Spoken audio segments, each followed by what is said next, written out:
लिखोगे तो ये आ रहा है। तो मोमेंटम क्या हो, एंगुलर क्या होता है, M R cross B. R B sine theta लिखोगे। M R perpendicular into B होता है, अलग क्लास में पढ़ा ये चीज। Yes sir. आर परपेंडिकुलर क्या हो जाएगा, अगर ये आर है तो आर परपेंडिकुलर क्या हो जाएगा, बी। ठीक है ठीक।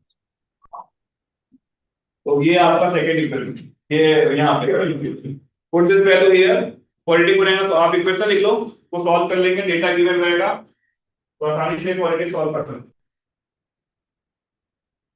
तो इस टाइप का question Rutherford model of atom में मिलेगा। ठीक है। तो आप देखते जा रहे हो कि हर एक में जो ड्रॉबैक आया था, हर एक मॉडल में जो ड्रॉबैक आया था, अगले वाला जो साइंटिस्ट है वो क्या क्या उस ड्रॉबैक को दूर करता है और नया मॉडल लेके आता है, फिर से एक नया ड्रॉबैक आ जाता है कि नहीं। अब रदरफोर्ड में क्या मेजर ड्रॉबैक था, क्या था मेरे ड्रॉबैक, ये और सर्कुलर पाथ बोला था, सर्कुलर पाथ में एक्सीलरेट करता है, चीजें एक्सीलरेट करता है तो रेडिएट करेगा, एनर्जी लॉस होगी। तो फोर्ड इसमें इंप्रूव कर रखने लगा कि देखो, रदरफोर्ड ने जो बोला है बाकी सारी बात सही है, लेकिन जो वो जो ऑर्बिट में घूमता है वो फ्लेक्टेड ऑर्बिट्स होते हैं, इसको अपन स्टेबल ऑर्बिट्स बोलते हैं। क्या बोलते हैं, तो ये नहीं पता था कि स्टेबल ऑर्बिट्स प्लस क्यों है, ऐसा उसने ऑब्जर्वेशन में बोला स्टेबल ऑर्बिट्स होते हैं। स्टेबल ऑर्बिट्स में अगर घूम रहे होंगे तो कोई रेडिएशन नहीं होगी। वो अभी बोर्ड ने भी किसके थ्रू ये एक्सप्लेन कर रहा है चीजों को, क्लासिकल मैकेनिक्स। अभी क्वांटम की बात वो नहीं कर, क्वांटम की बात कौन करता है, डी ब्रॉगली। बाद में इसका एक्सप्लेनेशन आएगा, लेकिन उसने क्या ऑब्जर्वेशन दिया, क्या अपने पोस्टुलेट में बताया कि वो ऑर्बिट में तो घूमता है, लेकिन वो ऑर्बिट्स हर एक ऑर्बिट नहीं हो सकता। कौन से ऑर्बिट्स होंगे, स्टेबल होंगे, जिसका एंगुलर मोमेंटम क्वांटाइज होगा उसके पोस्टुलेट में। कैसा नो, वो क्यों होगा वो कुछ बताया नहीं। कौन बताया आगे चल के, डी ब्रॉगली। वहां से शुरू होती है क्वांटम मैकेनिक्स की पूरी कहानी। ठीक है। देखो अगला पोस्टुलेट्स ऑफ, नेक्स्ट देखो कि board model of atom, board model of atom, board model of atom. सब कुछ सेम था, बस थोड़ा सा चेंज था कि स्टेबल ऑर्बिट बोल दिया जहां से इलेक्ट्रॉन रेडिएट नहीं करेंगे ऑर्बिट्स में। और वे ऑर्बिट कैसे होते थे, जो क्वांटाइज हो nh/2 पाई। तो आप इसको लिख लो, मैं लिखवा देता हूं board model of atom. Board model of atom लिखना, पोस्टुलेट ऑफ बोर्ड मॉडल। तो मैंने क्या बोला, सब कुछ लगभग सेम था। तो पहला जो पोस्टुलेट लिखो कि the electron revolves around the nucleus in circular orbits. Same ही चीज है जो रदरफोर्ड ने भी बोला था। तो लिखो पोस्टुलेट नंबर 1, बोर्ड का जो है, electron revolves around the nucleus in circular orbits. This is same as what? Rutherford model of atom. Yes or no? Rutherford postulate. ठीक है, पहला तो यही था। दूसरा लिखो, the orbit of the electron, the orbit of the electron around the nucleus, the orbit of the electron around the nucleus can take only, the orbit of the electron around the nucleus can take only some special values of radius, can take only some special values of radius.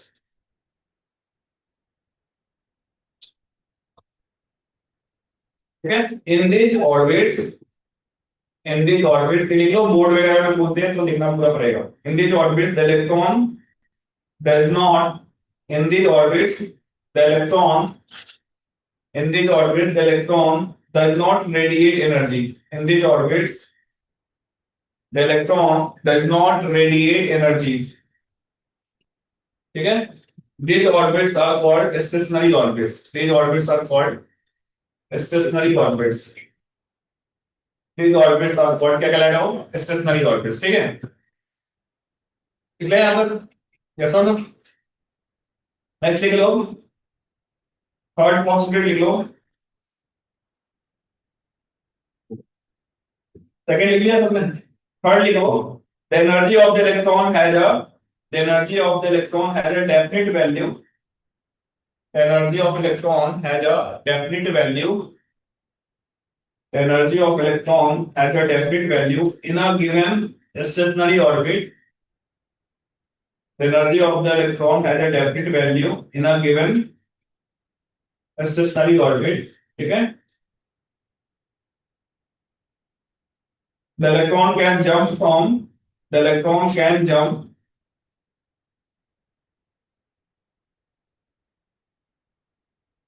The electron can jump from one stationary orbit to other. The electron can jump from one stationary orbit to other.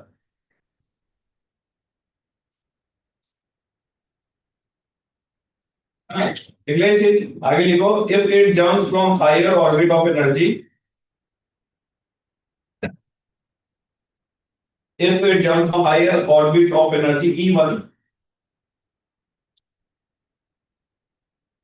to lower orbit of energy E2,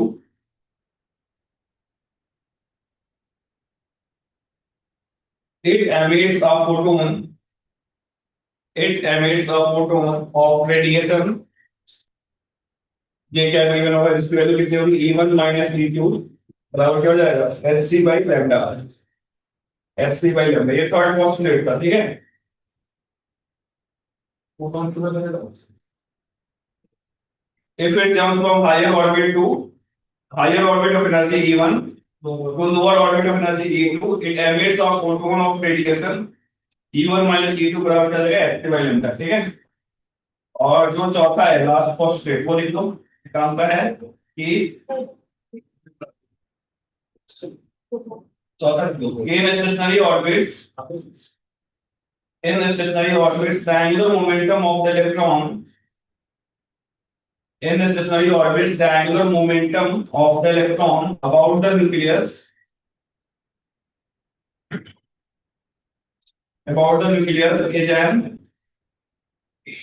is an integral multiple of, और इन बहुत सारे ये चार is an integral multiple of h by 2 pi, is an integral multiple of h by 2 pi, h by 2 pi, ठीक है।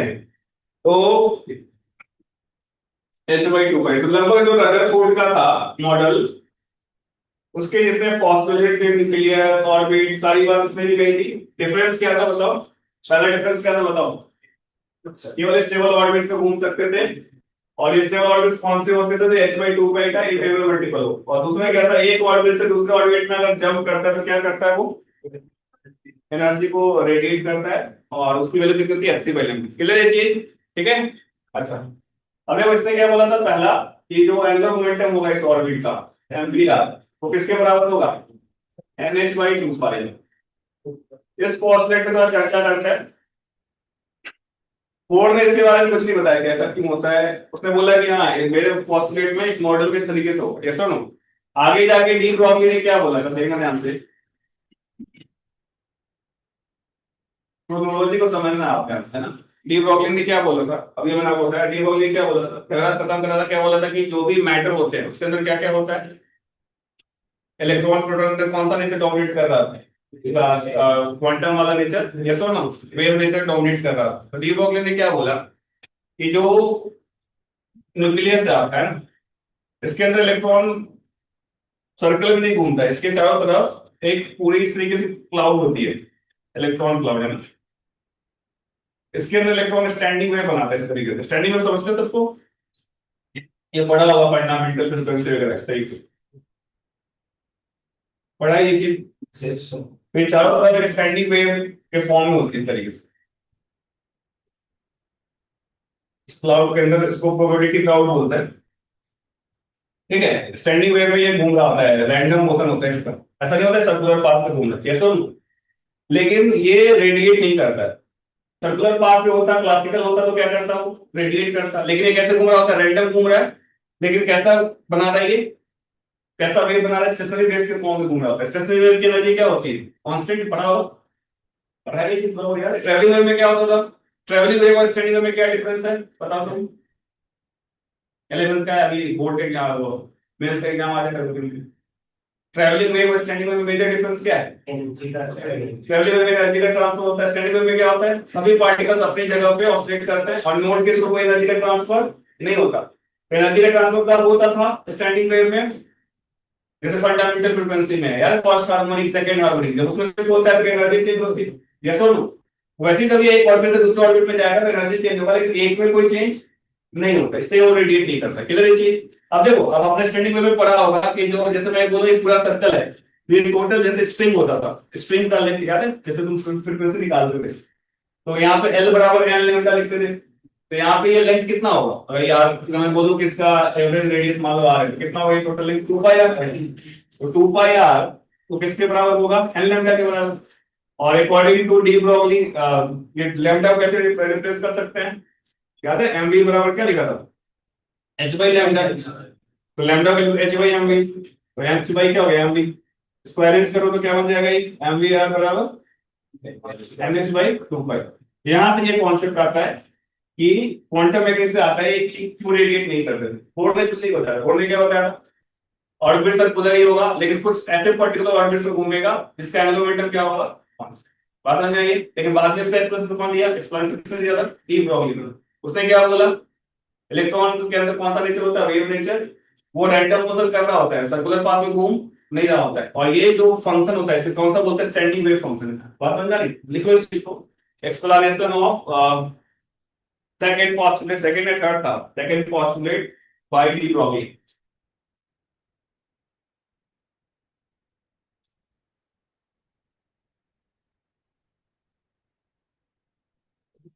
Explanation of second, second या third था यार, मैंने कौन सा लिखा है, सेकंड पोस्टुलेट था, जिसमें वो बोला था कि ऑर्बिट्स की एंगुलर मोमेंटम कांस्टेंट होती है। वो यहाँ लिखो, यहाँ लिखना कि इलेक्ट्रॉन्स, ऐसे लिख लो कॉपी के अंदर, electrons do not move on a circular path. हाँ उसी के अंदर लिखो, डी ब्रोगली के एक्सप्रेशन में, electrons do not move on circular path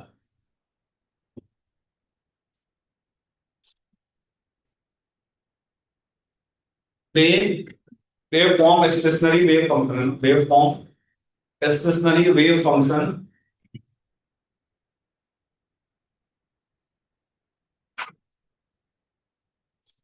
ठीक है। और energy of, that's why energy of one orbit remains constant, that's why energy of one orbit remains constant, energy of one orbit remains constant. फिर ये लिखो तो मैंने लिखा है जो एंगुलर मोमेंटम क्यू होना चाहिए, integral multiple of h by 2 पाई, यहां से लिखो। तो क्लासिकल मैकेनिक्स अकॉर्डिंग जो बोर्ड बोला उसके अकॉर्डिंग क्या होना चाहिए, इलेक्ट्रॉन ऐसे सर्कुलर पाथ में घूमेगा, लेकिन क्वांटम के अकॉर्डिंग क्या होना चाहिए, ये क्लासिकल है। और क्वांटम के अकॉर्डिंग क्या होगा, इलेक्ट्रॉन कैसा ही ओपन कर रहा होगा, लेकिन चारों तरफ कैसा क्लाउड होता है, वेव का क्लाउड है ना, प्रोबेबिलिटी क्लाउड बना है, प्रोबेबिलिटी डेंसिटी फंक्शन बनता है। तो ये बना लो, ये लिख लो 2 pi R M B R H by 2 pi. अब आपने केमिस्ट्री में पढ़ा होगा probability of finding electron at a particular location, ये बताया था ये सब चीजें, क्वांटम की बातें, प्रोटीन का इक्वेशन का सॉल्यूशन ग्राफ के थ्रू, तो और उसमें डिटेल में पढ़ते हो, अपने में इतना ज्यादा नहीं पढ़े, ठीक है। अपन डेरिवेशन कर लेते हैं इसका मॉडल के अकॉर्डिंग क्या क्या होगा, ऑर्बिट का रेडियस डिराइव कर लेते। अकॉर्डिंग टू फर्स्ट पोस्टुलेट क्या था कि सर्कुलर ऑर्बिट में घूम रहा है, तो सर्कुलर ऑर्बिट में घूम रहा है और कुछ वेलोसिटी, क्या इक्वेशन बनेगा ये बताओ, k q1, दूसरा क्या लिखे q2 upon r square, that will be equal to क्या आ जाएगा mv स्क्वायर पे यार। पहला इक्वेशन तो ये बन जाएगा सर्कुलर ऑर्बिट के पोस्टुलेट से, दूसरा वो ऑर्बिट्स जिनके एंगुलर मोमेंटम कांस्टेंट होते हैं, वहां से कौन सा इक्वेशन बनेगा बताओ, mvr बराबर बोलो बेटा nh बाई 2 पाई। दो अननोन, दो वेरिएबल है, तो यहां से इसको सॉल्व करते हैं। अपने को क्या चाहिए, पहले r निकाल लेते हैं ना, तो v को रिप्लेस कर लो, तो v कितना हो जाएगा nh by 2 pi into m into r and put this value in the first equation, तो क्या बन जाएगा ये a गेट e स्क्वायर, और ये यहां से r आ गया, और ये यहाँ पे क्या बन जाएगा m b का स्क्वायर, तो क्या हो जाएगा n square h square upon 4 pi square m square into r square. तो एक r से यहाँ एक और r कट जाएगा, यहाँ से आपको r की वैल्यू आएगी जो रेडियस ऑफ द ऑर्बिट है इन बोर्ड मॉडल, कितना आ जाएगा r की वैल्यू, r को इधर ले जाओ, यहाँ पे क्या बन रहा है m n square h square, और नीचे क्या था 4 pi square into m square, और नीचे क्या है k z e स्क्वायर। ए जेड ई प्लस, ये बनता है, ये गंदा सा एक्सप्रेशन आ रहा है। तो स्पॉट सिंप्लीफाई करें तो आर बराबर आपका ये हो जाएगा एच स्क्वायर, एम से एम कैंसिल हो गया तो ये बन जाएगा 4 पाई स्क्वायर एम। बार बार इस पे सवाल आते हैं तो उसको ढंग से लिख लेना, H square upon 4 pi square, साथ में क्या हो जाएगा एम, और यहाँ पे आपका आ जाएगा के जी स्क्वायर, और इधर क्या हो जाएगा एन स्क्वायर बाई जेड। अब बच्चे क्या करते हैं, इसकी वैल्यू याद कर लेते हो, एक कभी कभी एग्जाम में ना इस कांस्टेंट से भी सवाल पूछते हैं, इसकी वैल्यू तो पता है कितनी थी, 0.529, n square by z formula बन जाता है। लेकिन एग्जाम में क्या करता है, यहाँ मास को चेंज करके सवाल पूछते हैं, तो कुछ यहाँ पे चेंज करेगा ना, तो आप याद रखना रेडियस किसके प्रोपोर्शनल आ रहा है, इनवर्सली प्रोपोर्शनल टू मास, ये लिखना बहुत जरूरी है। यहाँ जो रेडियस ऑफ द ऑर्बिट होता है, बोर्ड ऑर्बिट, वो इनवर्सली प्रोपोर्शनल टू मास होता है 1/m, ये लिखना जरूरी है, क्योंकि तुम वैल्यू याद कर लेते हो, इस पूरे कांस्टेंट की वैल्यू क्या होती है वैसे 0.529, साथ में क्या होता है n square by z angstrom, ये लिख दो। एन क्या था quantum, first orbit n1 n2 n3, और जेड क्या है आपका एटॉमिक नंबर। तो that is the formula for r, radius of the orbit in Bohr model. और ये कांस्टेंट को भी कैसे डिराइव हो, क्या है ये ध्यान रखना, तो हो सकता है हाइपोथेटिकल मॉडल का पैटर्न दे दे और कुछ चेंज कर लेना, तो कॉन्सेप्ट यही रहेगा। ये पहला इक्वेशन किससे आता है, बहुत बार से क्वेश्चन आया है, हाइपोथेटिकल बोलेगा कि जो फोर्स है कूलम्ब लॉ को फॉलो नहीं कर रहा, उस नया फोर्स को फॉलो कर रहा है जो सी बाई आर है। अब बोलेगा इस केस में आप सारे फॉर्मूले डिराइव करो, एनर्जी डिराइव करो, है ना, तो क्या इक्वेशन यही दो लगेंगे, फोर्स को अगर मैं बोल दिया सी बाई आर, ये सब पहला इक्वेशन तो वही रहेगा, दूसरा इक्वेशन क्या बनेगा m v r by n h by 2 pi, इन दो इक्वेशन को सॉल्व करके सॉल्व करें। इसलिए आपको पूरा डेरिवेशन याद होना चाहिए। तो रेडियस कितना आ गया 0.529 n square by z m square, मतलब बोर्ड मॉडल किसके लिए वैलिड है, केवल सिंगल इलेक्ट्रॉन सिस्टम के लिए, है ना, लिख देना इसको और नोट पॉइंट डाल के, this is valid only for single electron system या सिंगल इलेक्ट्रॉन एटम। और यहाँ आर आ गया तो वी भी निकाल लेंगे, आर की वैल्यू यहाँ पे पुट करोगे तो वी आ जाएगा, और वी कितना आता है फॉर्मूले से याद रखो 2.18 इंटू 10⁶ इंटू साथ में क्या आता है z by n metre per second. तो वेलोसिटी जेड बाई एन के प्रोपोर्शनल होता है और radius n square by z के प्रोपोर्शनल होता है।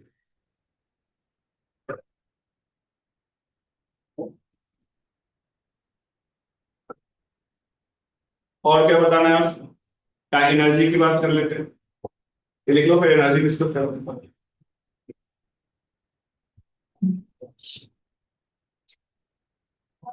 सर हमने एम को क्या लिया, 0.529 हाइड्रोजन। क्या बोल रहे हो?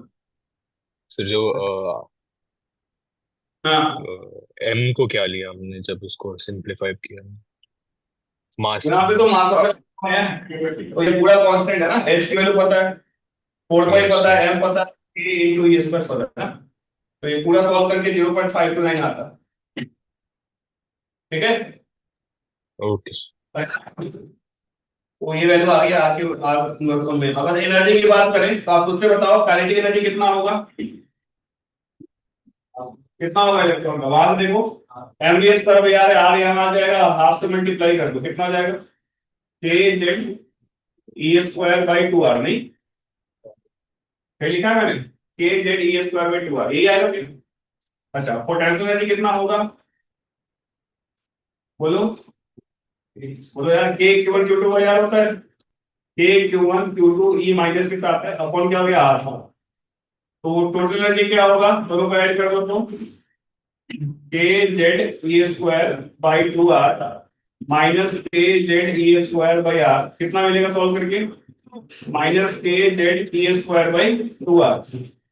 इसको आप जब लिखोगे तो क्या होगा, टोटल एनर्जी का जो मैग्नीट्यूड है वो किसके बराबर होता है, काइनेटिक के, और ये किसके बराबर होता है, पोटेंशियल का आधा, जस्ट लाइक जो आपने ग्रेविटेशन में पढ़ा था, सेम रिजल्ट आता है। तो इसको लिख लो, टोटल एनर्जी का जो मैग्नीट्यूड है वो काइनेटिक के बराबर और वो पोटेंशियल के आधे के बराबर, ठीक है, नोटेड ऑफ।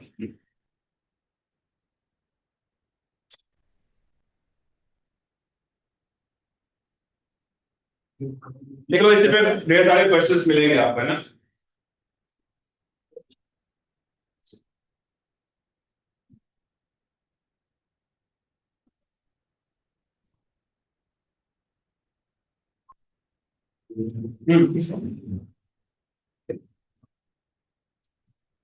ठीक है।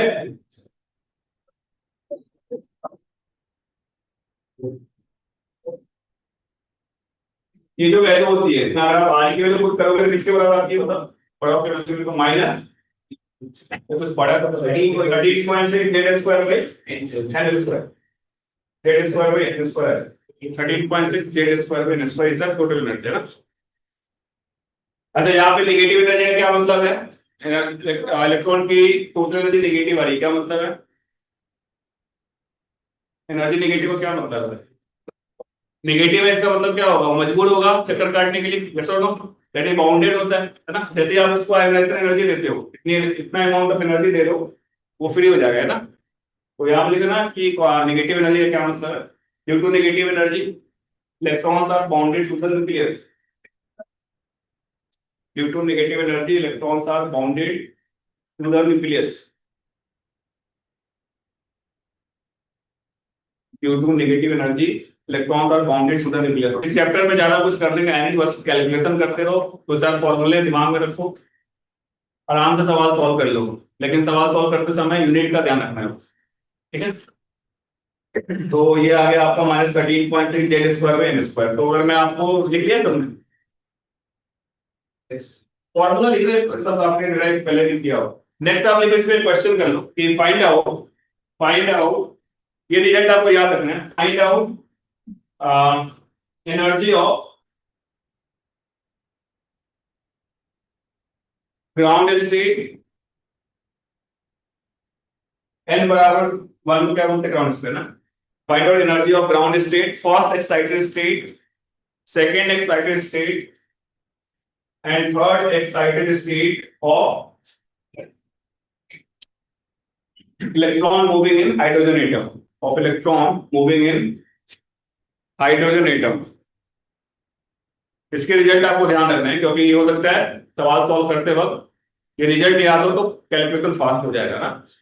तो ग्राउंड स्टेट मतलब n बराबर क्या है 1 n बराबर 2 को क्या बोलते थे फोर्थ स्टेट n बराबर 3 को सेकंड तो जल्दी से बता दो क्या क्या आता है और ये आपको पूरा याद रखना है।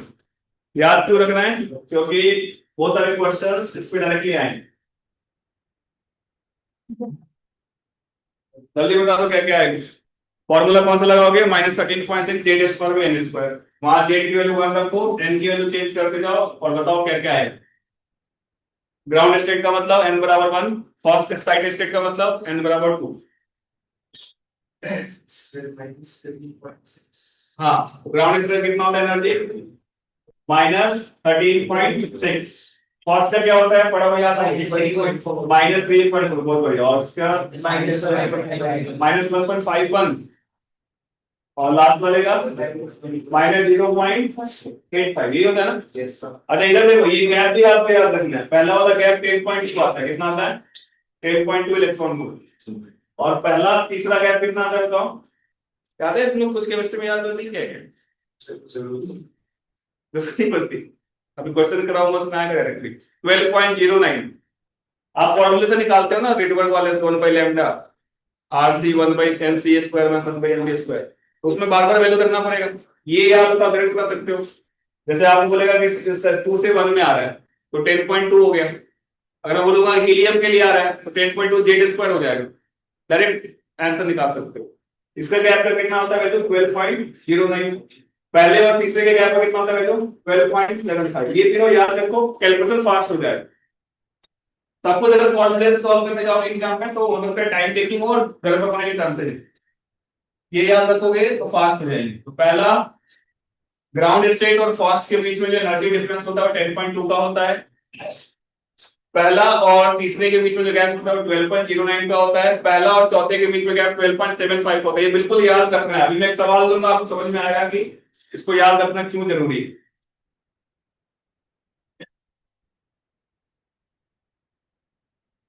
और ये आता कैसे है एनर्जी का फॉर्मूला अभी मैंने बताया बोर्ड मॉडल में आता है क्या था फॉर्मूला बोर्ड मॉडल के E1 माइनस D2 क्या था एच बाई लैम्डा है ना बताया था कि बोर्ड का सेकंड सेकंड या थर्ड पोस्टुलेट आप यहाँ पे कह सकते हो डेल्टा E जो होगा वो क्या होगा 13.6 जेड स्क्वायर इंटू क्या लिखोगे 1 by n c square minus 1 by n p square. NC क्या है छोटे वाला ऑर्बिट, एनपी क्या है बड़ा वाला ऑर्बिट। और अगर मैं यहाँ पे 1 बाई लैम्डा लिखूं तो ये किसके बराबर होता है आर, आर जेड स्क्वायर होता है इंटू क्या होगा 1 by n c square minus 1 by n p square. R क्या है यहाँ पे विजिबल कांस्टेंट, इसी फॉर्मूले का यूज करके अपन ने ये निकाला है एनर्जी वाले फॉर्मूले का यूज।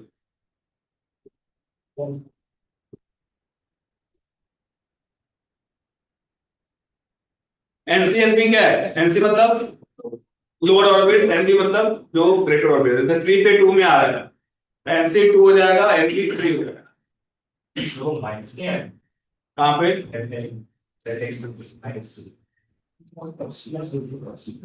इसमें नहीं, वो माइनस को करके पर आए। जैसे मैं बोलूं हायर थर्ड है तो क्या लिखोगे -13.6 जेड स्क्वायर बाई 3 का स्क्वायर। फिर बोलो 3 से 2 में आ रहा है क्या हो जाएगा -13.6 जेड स्क्वायर बाई 2 का स्क्वायर। दोनों को घटाओ तो ये आ जाएगा, हाँ माइनस उसके अंदर आ गया। ठीक है, तो ये फॉर्मूला लगाना ज्यादा बेटर है या ये ऐसे ज्यादा को ज्यादा बेटर, कौन ज्यादा आसान होगा? 10.2 से मल्टीप्लाई करना है 12.09 12.75, एनर्जी आपको याद ही है। ये दोनों फॉर्मूले यूजलेस हो जाएंगे, कोई काम का नहीं रहे, तो ये याद रखो ज्यादा सही। क्लियर है, कर सकते हैं ऐसा। तो अब इस पे कुछ क्वेश्चंस कर ले, टाइम है ना अभी 15 मिनट टाइम, 5-6 मिनट पढ़ लेंगे ना। तो एक क्वेश्चन लिखो आप कि एज्यूम, क्वेश्चन है छोटा सा, assume potential energy, assume potential energy in the ground state of hydrogen atom is zero. Assume potential energy in the ground state of hydrogen atom is zero. Then what will be the total energy,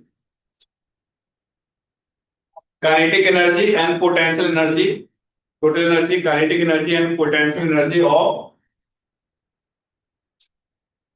ground state, first excited state, of ground state, first excited state and second excited state. Ground state, first excited state and second excited state. Try to solve. थोड़ा सा अलग है, chemistry जो भी आपने सवाल solve किया होगा उससे थोड़ा सा डिफरेंट है, तो ट्राई टू सॉल्व बताओ क्या क्या ट्राई। बट मैं जो फिजिक्स जानता है अच्छे से वही सॉल्व कर पाया, कॉन्सेप्ट पता हो, पोटेंशियल एनर्जी का, और ये डेटा याद हो, ये डेटा याद होगा तो जल्दी से आंसर निकाल पाओगे, अदरवाइज ये बिट कैलकुलेटिंग हो सकता है।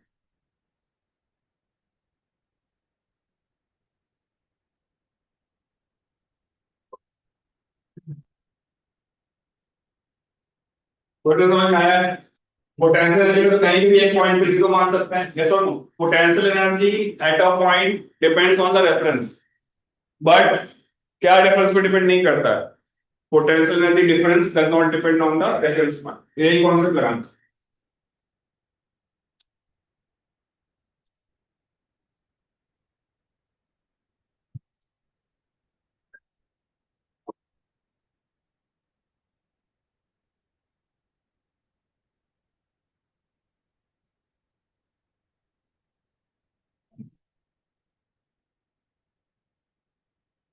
नेक्स्ट क्लास में ये इस पे थोड़ा सा और मोमेंटल करेंगे, कुछ और डेफिनेशन देखेंगे, फिर क्या बचेगा nuclear physics, radioactivity next week में हो जाएगा। हाँ वही सेमीकंडक्टर स्टडी का, सेमीकंडक्टर में तो ट्रांजिस्टर है नहीं, केवल डायोड तक बताना है, वो एक क्लास खुद भी है ना, बता दो।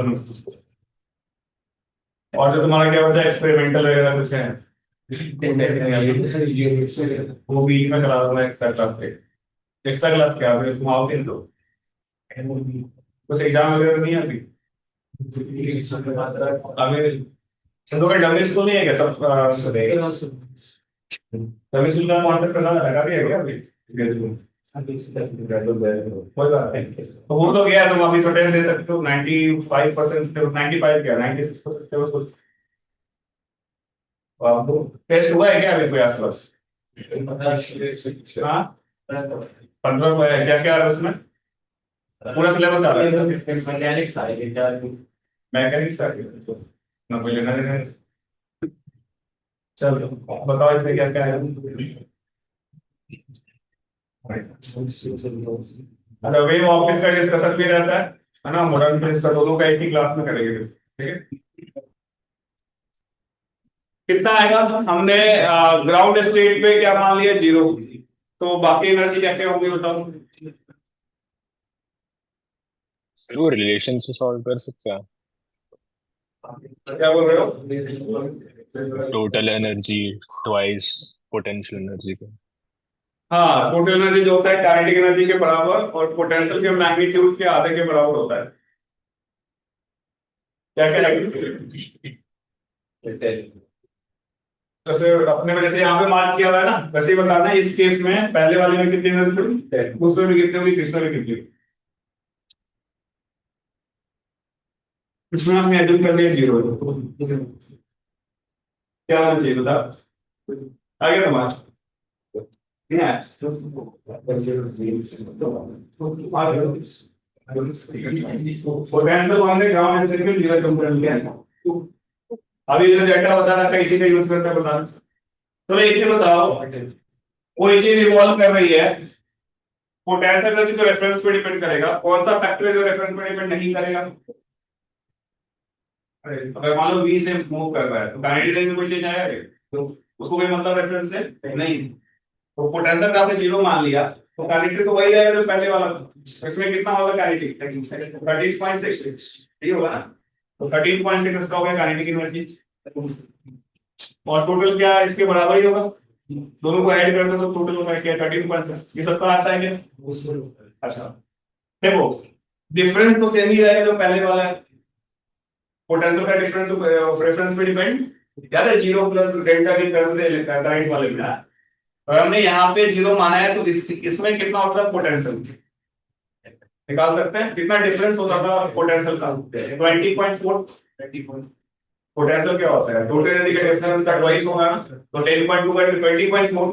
तो यहाँ पे अगर इसका मान करोगे तो पोटेंशियल कितना आ जाएगा पूरा 20.4। काइनेटिक में कोई चेंज पहले वाला ही रहेगा, काइनेटिक में बताया तो टोटल निकालोगे दोनों को ऐड करके काइनेटिक प्लस करो। ध्यान सेम काम क्या थर्ड के लिए कर सकते हो, थर्ड के कितना चेंज आ जाएगा 12 पॉइंट कितना था, ये अपन ने कर दिया हाँ 12.09, उसका ट्वाइस कर दो 24.18 हो जाएगा। तो पोटेंशियल यहाँ पे 24.18, काइनेटिक जो करते हो जाएगा दोनों को ऐड कर दो क्या आएगा, समझ में आया क्या बोला मैंने। काइनेटिक क्या होगा सर, काइनेटिक जो ऑर्बिट में होता था वही जाएगा, तो वो स्पीड पे डिपेंड कर रहा है, यस और नो। लेकिन पोटेंशियल किस पे डिपेंड कर रहा है, रेफरेंस पे, है ना। ये ध्यान रखना, ऐसे सवाल मिल सकते हैं। चलो फिर मिलते हैं अगली क्लास में।